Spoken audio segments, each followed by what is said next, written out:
Bab 791. Jawaban dunia. Anak ini sangat sombong. Yang tidak tahu, bahkan mengira dia adalah penguasa dunia.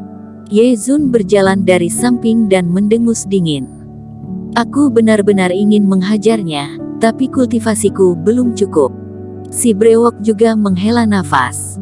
Tuan Qin, masalahnya sudah selesai, aku sudah akan pergi. Elis Jiang berjalan mendekat dan tersenyum. Kali ini sudah menyusahkan Nona Jiang. Erik Qin menghormati. Di seluruh sekte Wendao, hanya Elis Jiang saja yang Erik Qin rasa lumayan baik. Perkataan kakak seperguruan, Tuan Erik tidak perlu memasukkannya dalam hati. Dia memang sebelumnya mempunyai kebencian terhadapmu. Elis Jiang menggelengkan kepalanya dan tersenyum. Aku seharusnya tidak ada hubungannya dengan dia. Erik Qin mengerutkan kening. Dia juga merasa bahwa Julio Zhang ini entah kenapa telah menolaknya sejak awal. Karena seseorang pernah berkata bahwa kamu memiliki kesempatan untuk menjadi putra suci ketiga dari sekte Wendao. Elis Jiang berkata, orang itu adalah kakak pertamanya, pejuang kebanggaan sekte Wendao, putra suci pertama, sekaligus orang yang paling dikagumi Julio. Jadi ketika dia berkata kamu lebih kuat dari Julio, tentu saja dia tidak sudi.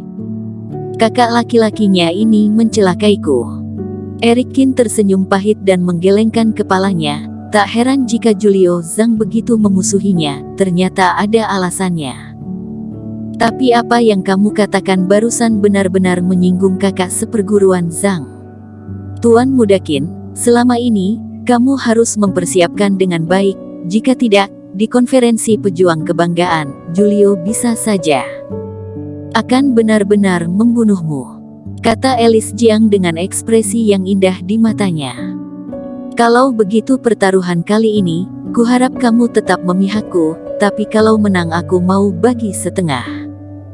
Tanggapan tersenyum Erik Qin membuat Elis Jiang tertegun. Jika orang awam mengetahui bahwa dirinya diincar oleh putra suci ketiga dari sekte Wendao, mereka pasti akan gugup, bahkan mengemis meminta dilepaskan. Tapi Erik Qin setenang air, tanpa rasa takut sedikit pun. Hal ini membuat Elis Jiang melihat dalam-dalam Erik Qin untuk pertama kalinya. Aku sangat menantikan pertarungan mengejutkan antara Tuan Qin dan kakak seperguruan. Elis Jiang tersenyum, juga memanggil perahu roh dan pergi perlahan.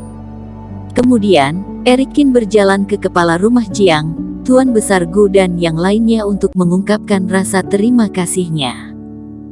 Jika bukan karena para senior ini membantunya, siapa yang berani mengatakan bahwa keluarga Feng dan Chao tidak akan melanggar perjanjian? Bahkan jika sekte Wendao di hati Erik Qin tidak begitu bisa diandalkan. Di antara mereka, Erik Qin secara khusus bertanya pada kepala rumah Yun. Cedera Bella telah pulih, selain itu juga ada berkah tersembunyi, efek dari buah suci King Yun sangat luar biasa. Bella tidak hanya pulih, tetapi juga memiliki banyak reiki untuk disempurnakan, jadi aku mengatur para tetua melindunginya latihan tersembunyi, kata kepala rumah Yun.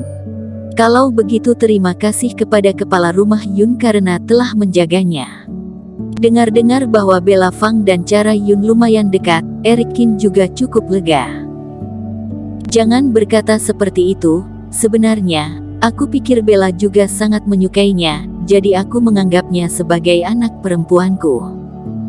Erik, kamu tidak menyalahkanku karena melakukan terlebih dahulu dan baru melapor, kan? Kepala rumah Yun berkata sambil tersenyum lagi. Bagaimana ini bisa terjadi? Erik Qin melihat lebih dalam pada kepala rumah Yun. Takutnya ini juga persiapan yang kepala rumah Yun siapkan terhadap pembalasan keluarga Feng dan Chao. Dengan cara ini, bahkan jika Bella Fang meninggalkan dunia tersembunyi dan memiliki identitas keluarga Yun, orang biasa tidak akan berani menyentuhnya.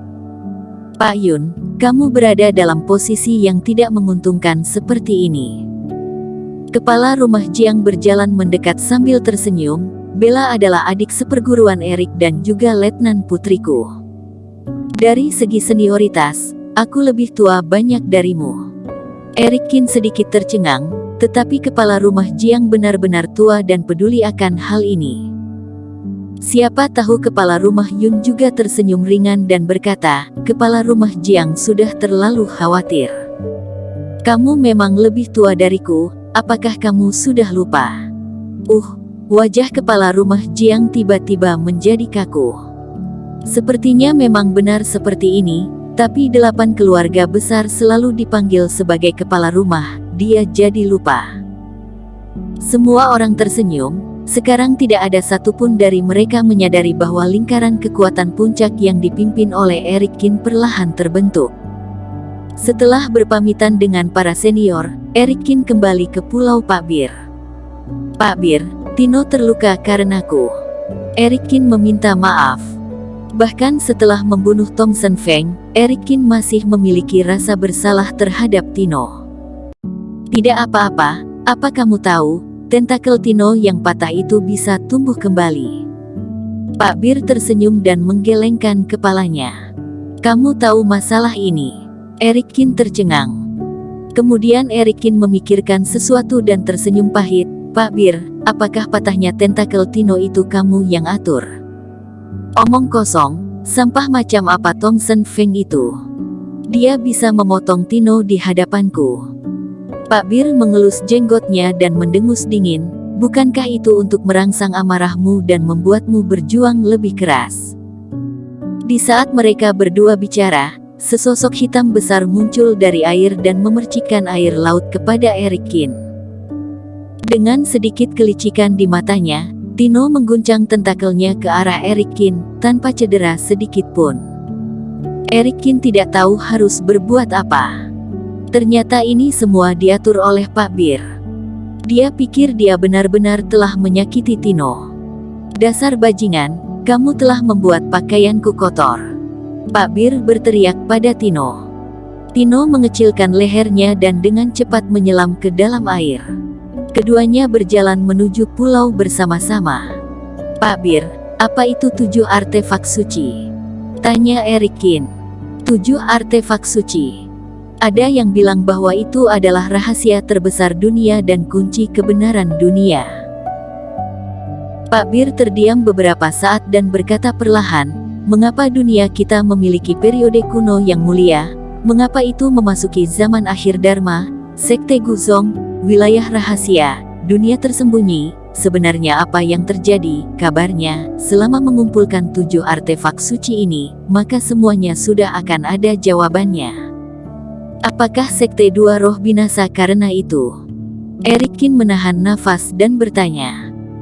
Pak Bir mengangguk, matanya berkedip dengan hormat, dan dia menghela nafas. Sekte Dua Roh adalah orang kuat yang langka di dunia ini. Orang bijak, dia memiliki cita-cita yang besar, jauh lebih dari kebanyakan orang biasa.